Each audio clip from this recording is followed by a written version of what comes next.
Hey, y'all, I'm Bud Elliott, and this is my college football summer school series on Cover 3. I bring on the team experts from the 24/7 sports staff and ask them the questions I care about. No fluff. Which players will be toughest to replace? What position groups are sneakily better or worse than I realize?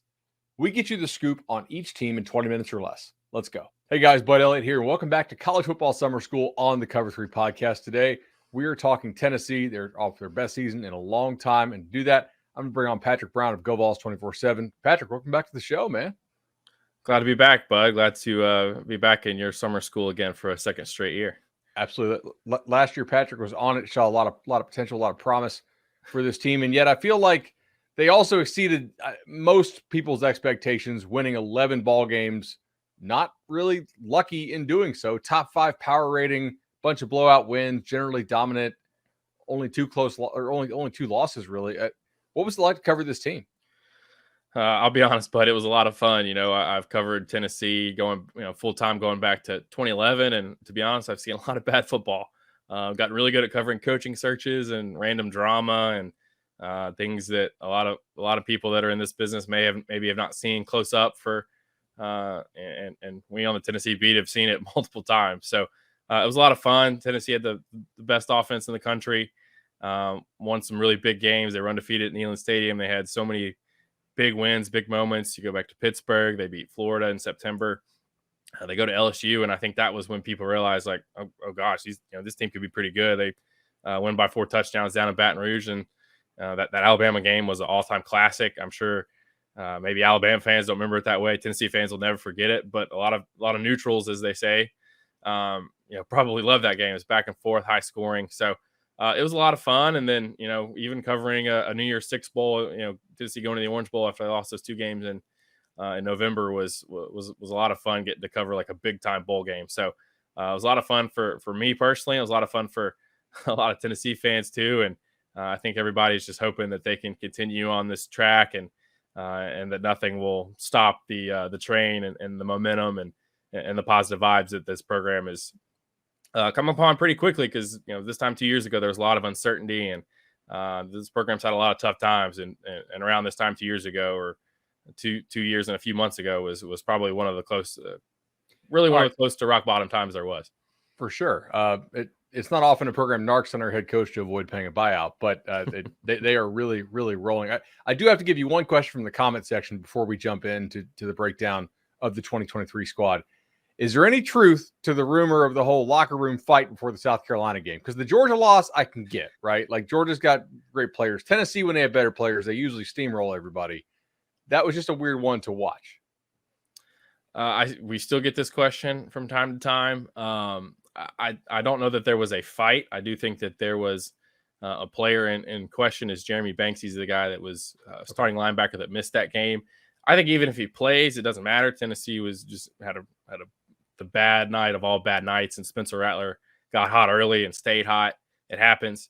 I don't think there was a fight, but I do think there was some disagreements, and in Banks's case, there was a series of things leading up to that week and early in that week that led to him not making the trip. And it did, everybody, some people do want to blame him and say that there was, and, it was all over NIL and all this stuff. There were a lot of rumors flying around. But I don't think there was a full-on fight, as some have maybe suggested or tried to paint as the truth. All right, comment section. We appreciate y'all joining us live. We can put that one to bed.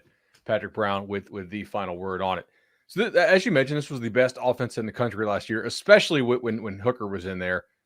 I felt like he was just extremely good in the college setting with a guy who was that veteran. Now they move on to Joe Milton, who, I'm from Orlando. He's from Orlando. I've seen this guy since he was probably like 14, 15 years old. Have you ever seen a guy with a stronger arm than Joe Milton? Because I'm not really sure that I have as a prospect. This is different.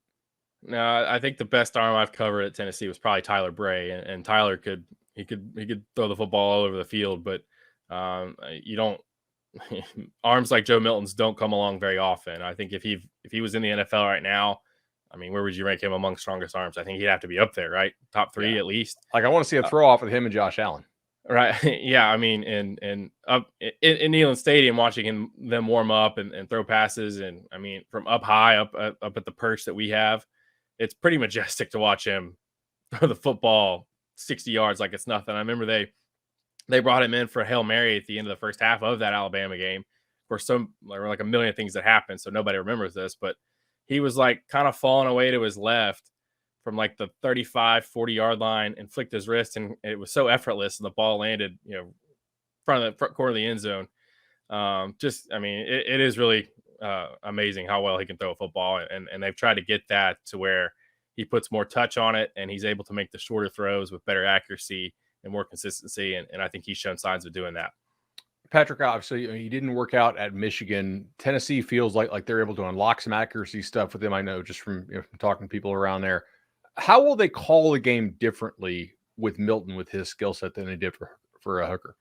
That's a good question. And I think one of the advantages for Milton going into this season, it's his third season at Tennessee.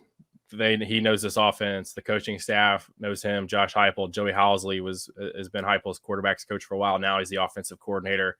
Heupel will probably take over maybe more play calling duties than maybe he did when Alex Golesh was there. But they have a full offseason to sort of know what this guy does and sort of tailor things around him. I think you saw that last season with Hendon Hooker. They knew he was the guy. They saw what he did in 2021. They could build things around him. I don't think Milton is as good or maybe as elusive as a runner as Hendon Hooker was. Hooker's slippery, can put some moves on guys in the open field. Milton's athletic. I think he's got some good straight line speed. Maybe not Anthony Richardson level, but when he gets going, he's 6'5", 240. He can move pretty well. I think the difference is maybe he's not as willing to scramble. I think he trusts his arm a lot. And so sometimes you see him hold the football maybe too long where he takes sacks he shouldn't, because he knows he just needs somebody to get open for a split second. He's got the arm strength to get it there 15 yards downfield. So I do think in terms of what they're going to look like offensively, I think Milton showed in a couple of those games late last season that he could be really effective throwing the football over the middle of the field, slants, posts, things like that. I think he did really well throwing between the numbers against Clemson in the Orange Bowl. That's where he had some success. He had a couple of nice throws in that Vanderbilt game as well, where he hit those sort of in-breaking routes. So I think that can be an area where, what he can do down the sidelines, he can do down the middle of the field, 40, 50 yards downfield, but maybe that intermediate range, 15, 25 yards, 10 to 15, 10 to 20 yards over the middle of the field. I think that's an area where maybe it could become a bigger part of the game plan. Not that Hendon Hooker could make those throws, but with Milton and some of the things he can do, I think that's an area that you could see Tennessee sort of build upon and try to maximize as he takes over as the guy.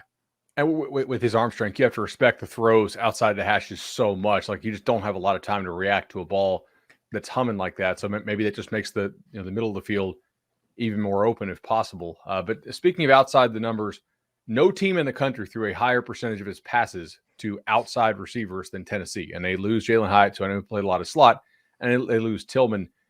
Is there any way this group can kind of hold serve and avoid a drop-off? And if so, who's going to be the most key for that? I think there's reason to think they can. Well, they have a guy that's, they have that 1,000-yard receiver like they've had the past 2 seasons with Tillman and Hyatt. I don't know. It might be a little bit more spread out. And certainly the way that Tennessee runs its offense, there's, they spread guys so far wide that there's a lot of room over the middle of the field that they can exploit. I think in terms of looking at this receiver core right now, I think you have to start with Brew McCoy. I don't think he's going to be the big play guy like Jalen Hyatt was. I don't know if he's going to be a downfield 50-50 ball guy like Cedric Tillman was, but he's so big and physical. He's a tough matchup on those comeback routes. He's a tough matchup work in the middle of the field on some of those posts and slants. He obviously made that great catch against Alabama with 2 guys bearing down on him. He's a big physical guy that brings that edge to wide receiver. If there is a big play guy, I think there's 2 guys. It's Squirrel White, who we saw get loose a little bit in the Orange Bowl against Clemson. He's a guy that's not very big, 5'10", 160, 165. They really challenged him to put on a little bit more weight, put on a little bit more muscle. He's quick and elusive enough to make things happen after the catch on some of those bubble screens, the quick perimeter throws that you mentioned. He's also got the top end speed to get downfield over the top. He got downfield quite a bit in some games that he played last season, and is able to track the football well and make plays. He plays a little bit bigger than he is in some of those situations. And a guy that Tennessee's really excited about is Oregon transfer Dante Thornton. Not a lot of production with the Ducks. Did have some big games, did have some big moments late last season. I know he had a big game against Utah in a game I think Oregon won, if I'm remembering correctly. And he's a guy that the Tennessee staff has talked about using a little bit like Hyatt, where they move him around within the offense. They create matchups for him. Maybe not a guy that you line up outside and say, hey, get off press all game, but guy that used some motions, get some free releases, some stack formations, things like that to get his speed and maybe create some mismatches there, which is what they did so well with Hyatt. So I think you got to start with those three guys, and Ramel Keaton may end up outproducing all those guys just because he has a really good connection, really good rapport with Joe Milton. He did a great job stepping in for Cedric Tillman last season. He got in there and ensured that there was, they didn't really skip a beat with him. He's not Tillman. He's not going to be that big power forward like guy, but he can make down an incredible diving catch that flipped that Florida game around late in the first half. So he's shown he can get the job done, and he could be maybe the most consistent, reliable guy. But those are four players that I think Tennessee feels pretty confident in. If they have some injuries, they're going to be throwing some young guys in there, but that top four, I think they feel pretty good about. And certainly it's a situation where if you're losing two guys like Hyatt and Tillman, those are the guys you like to have replacing coming up after them to kind of keep the train rolling there. I think it makes sense that Tennessee would go out and get Thornton. Like, I look at this transfer portal a lot like it looks like baseball free agency, right? Like, okay, maybe the guy didn't succeed here pitching, but like a team like the Rays or something, they say, okay, I like this guy's spin rate and this one pitch he throws. We're going to get him in, change up his arsenal a little bit, just emphasize what he does do well. Like, that seems like a fairly targeted shot by Tennessee to go out and get that speed guy that they can. Okay, he doesn't get off press, no problem. You can't really press Tennessee slot with the way they do things, and we certainly know he's fast. I'm excited to watch him. Offensive line wise, you got to give Tennessee credit for finally getting that real high level of play out of Darnell Wright that I think you saw as a recruit, could be achieved if he could put it all together. And last year he finally had that just awesome season. What's your take on this offensive line this year?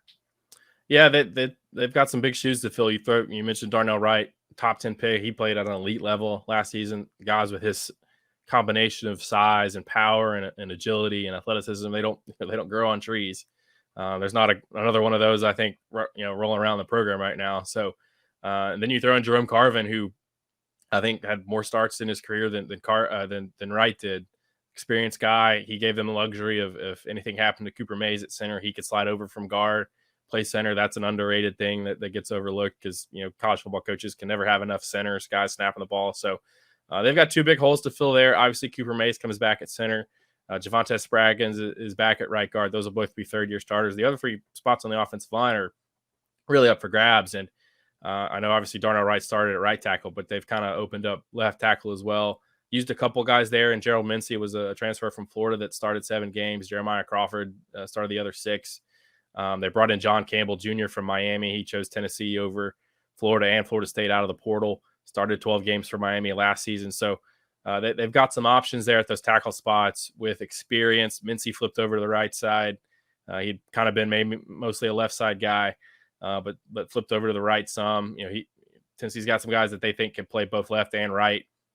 Campbell is probably sticking at left as he continues to sort of learn the offense and get comfortable. So it's going to be, honestly, it's going to be impossible to have one guy step in there and beat Darnell Wright. I mean, that's not realistic. But I think Glenn Ellerby, the offensive line coach, has done a good job developing players individually. He's done a good job of developing this unit collectively. They took a step you saw from 2021 to 2022. So you kind of give him the benefit of the doubt, and they've put offensive lines out there without sort of maybe that top end talent and still produced a lot of points and yards. So big picture, is it going to hurt the offense? It's going to hurt the offense. Will it cause them to really struggle on offense? Probably not necessarily, but I think this offensive line is they could have a chip on their shoulder because a lot of people are going to be doubting them. A lot of people are going to be wondering how good they're going to be without Wright, without Carvin, and offensive linemen are prideful guys. They don't like to hear that kind of stuff, and I think you saw this group play with a little bit of an attitude last season, and a lot of those guys, other than Carvin and Wright, are back. So if they're able to carry that on, I think they should be able to mitigate the drop off to where. They might give up a few more sacks. Maybe the rushing yards maybe they don't average 220 rushing yards a game, but the end product is still impressive, and Tennessee's still putting up a lot of points and putting up enough points to win a lot of games. Is Campbell moving around all right? I asked this because I thought his PFF stuff last year was really good through the first half of the season. He actually tweaked his knee in warmups for the FSU game and missed it. And then when he came back, his PFF stuff kind of dropped off a cliff from my recollection. And I was like, I wonder if this guy's just trying to gut it out and play hurt for his team. When healthy, I thought he was a quality football player. Have you seen him move around? Have you heard anything about how he's moving around? I haven't heard anything about an injury. I think he looked fine in the spring. Okay. They kept him at left tackle because, you get a lot of even transfer guys that have played multiple offenses at other schools. They get to Tennessee's offense. They're like, this is a lot different than I've ever played in. And so there's sort of a learning curve. Brew McCoy's talked about it. I mean, even Hendon Hooker said there were times he was pulling his hair out early his first year in this offense just because it's so different. And they do so many different things that it's just a different way of playing. And so, Gerald Mincey came over from Florida, didn't have as much experience as Campbell does, and he sort of needed a spring to get his feet wet. And then he went and won the starting left tackle job in preseason camp last year. So I think Campbell can probably do the same thing, and I would probably think he's going to be the starting left tackle when they open up the season. And Mincey also, if I recall, he's a Florida kid, very like a lot younger than grade level. I always thought, okay, like he may be more of a late bloomer in college. So I'm excited to watch him. Maybe Yeah. he can have a big time step. I think they are too. Yeah, I think there may be something there. Defensively, this was a top 40 defense if you adjust for opponent, and you have to adjust for opponent. You have to adjust for pace if you're looking at Tennessee's numbers. Otherwise, it looks like they have the worst defense in the country, which is not true. I kind of admired how they fit this defense to what they want their offense to be. Like you could not run the football on those guys. They made sure to use personnel to ensure that you could hit them with some bombs occasionally and throw the ball on them. But if you hit one, the offense gets the ball back, I guess. My one concern here, I guess I'll start with, is pass rush without having to blitz. So you lose Byron Young, a good number of linebackers. Do you share that concern, or is there a reason for optimism here? No, it's definitely a concern. It's been a point of emphasis. Tennessee's coaching staff, starting with Tim Banks, the defensive coordinator, has been up front with that. Going back to the first time we talked to him this offseason back in February, it was 2 points. The defense was shoring up the coverage, being a little bit tighter, particularly in zone. They weren't a very good zone team last season, and being able to get more pressure with the 4-man rush, something that they didn't think they did very well last season, even with Byron Young. And they're going to be counting on some young guys to step up, some unknowns. Young was an all-SEC performer, kind of like Darnell Wright. He's going to be tough to replace. There's some young talent there, but is it ready to be as good as he was last season? Probably not. They've recruited well at that. They call it the Leo position. It's sort of a hybrid defensive end, outside linebacker position with Joshua Josephs, James Pierce Jr. in the previous class. Both those guys are sophomores. Caleb Herring is a guy that was the top-ranked player in the state of Tennessee. He maybe looked like a little bit of a development guy. Then he comes in January and puts on like 20 pounds in like 3 or 4 weeks, and now the staff thinks he can chip in and play. So you're asking some of these guys. Joseph's played a little bit rotationally last season. You're asking these guys to play more. To be more consistent, be more disruptive. I should mention they do bring back Roman Harrison, who's a veteran guy. He's probably going to be the starter at that one spot. But there's some young guys there that showed some flashes in the spring, but they're young, right? There's going to be ups and downs. There's going to be a consistency. Pierce, Josephs, I'll throw Herring in there. Those guys need to have big summers to show that they can, be able to come in and be more productive and make more things happen on a more consistent basis. I think Tyler Barron's a big guy for this defensive line. Guy that's got a lot of ability, has flashed it at times. Maybe hasn't put it all together. Maybe he's not always been bought in. He dealt with injuries a lot in 2021. He's opened the past 2 seasons as a starter, and then somebody else has sort of taken over that job. He's a guy that on third down and on passing downs, they like to move inside with his quickness against guards, and I think he was pretty effective in that role. So he's got a chance if he's all bought in and has everything on straight. He's a chance. He's a guy that can play all 3 downs, play defensive end, 1 down, a kick inside. So on third down. So that's definitely a big concern. And the coaching staff has been open about, we need to improve this. We need to improve this. And the proof is going to have to be in the pudding because, again, you're talking about unknowns. You're talking about young guys that have talent, have ability, but can they go out there and do it on Saturdays? And that's a big question. You're absolutely right, Bud. So in the secondary, Trevon Flowers, unless my depth chart's wrong, is basically the only real guy that played a lot who's gone. If this unit, which was kind of average-ish per my numbers, and you watch them a lot more than I do. I wasn't super impressed, but it is what it is. If they get better, is it because existing guys just took a big leap, or are there guys who didn't play a lot last year who may be threatening to take some of those spots? Well, I think it's safety. You mentioned Flowers. I think safety, they're going to have a couple of veteran guys there. Jalen McCullough is like a 38-game start at safety. He's a guy that just needs to get better. And you wonder if he is what he is at this point. He's a guy that always seems to be in the right position, which coaches love, especially at safety because of the last line of defense. But sometimes he doesn't make the play that's there in front of him, the routine play. He needs to do that more consistently. So That's maybe one example. I think Wesley Walker is going to is a transfer from Georgia Tech, second-year guy, or he played last season at Tennessee, but I think he's going to step into that starting role for Flowers at safety. I think he played pretty well those last 2 games where he started when Flowers was hurt. I think the bigger question might be at cornerback. It's an interesting situation because it's probably the most crowded position on the roster, but yet nobody left after spring ball. I mean, even coming out of the Orange Bowl, they were bringing in 3 touted freshmen. Jordan Matthews was a 4-star guy, top 24/7 guy that Texas thought they were getting. Ricky Gibson out of Alabama was a guy that looked like he was going to go to Georgia at one point. Tennessee was able to hold out and win that one. And then Christian Conyer out of Kentucky. Tennessee beat Kentucky heads up for him. Those are 3 long, athletic, talented corners, but they're going to be freshmen. So, and we've seen this coaching staff lean on experience. So I wonder how much those guys might play early.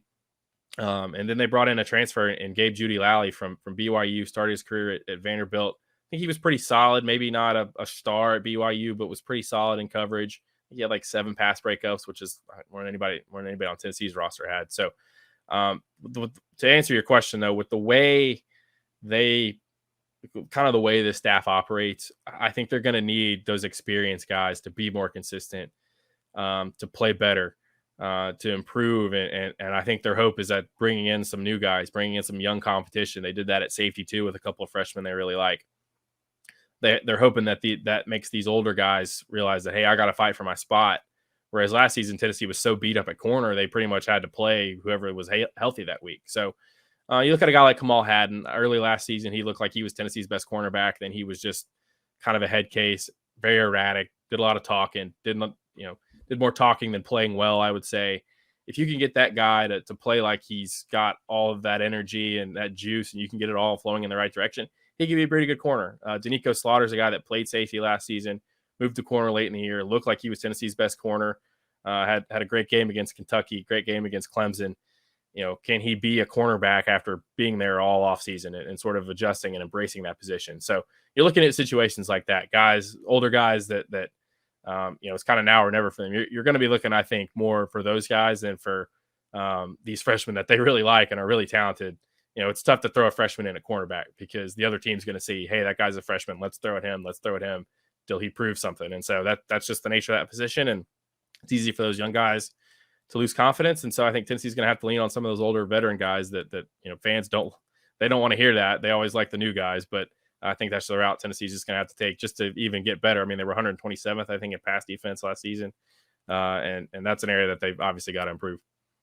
If they do want to rotate, though, in the first month, Virginia, Austin Peay, Florida without Richardson, and then UTSA. UTSA can actually chuck it around a little bit, but Tennessee will score 1,000,000 points on that defense, so it probably won't matter. Like, you can rotate guys in, and they should start 3-1, 4-0 with if they want to play a lot of guys. That'll be interesting. And then the schedule gets a decent bit tougher in terms of opposing quarterbacks you have to play. So got to get it right by the end of September. Where's the spot on this team, other than quarterback, which it may not even be quarterback, but with the biggest gap between the starters and the backups, like the spot where, hey, the backups are not players we want to be playing. The starters are actually, a lot better.